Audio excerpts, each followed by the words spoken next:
સવારની શરૂઆત થઈ ગઈ છે બાલગોપાલને જગાડવાની. મારા ગોલું સૂતો છે. સાંજે સુવડાવી દીધા હતા. સવારમાં એને ફોહલાવીને ઉઠાડવાના છે અને પાણી એને પાવાનું છે. પાણી પાઈને પછી ગરમ પાણી કરીને એને સ્નાન કરાવવાનું છે.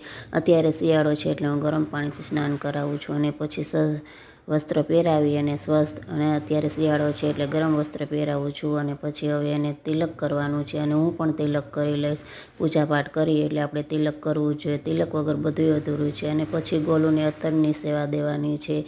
અને હવે જો ગોલુનો શૃંગાર થઈ ગયો છે અને તૈયાર પણ થઈ ગયો છે અને મોરલી દઈ દઈશું અને ભલે જ્યાં એને વગાડ્યું ત્યાં વગાડ્યા રાખે. અને હવે જો તુલસીમાં પાસે આવી ગઈ છું. તુલસી આજે હું તોડી લઈશ. કાલે થવાનું છે રવિવાર એટલે કાલે તુલસીમાં તોડાય નહીં. તુલસી અર્પણ કરીને ધૂપ દીપ કરવાના છે અને પછી ગોલુને આપણે દૂધ ધરીશું.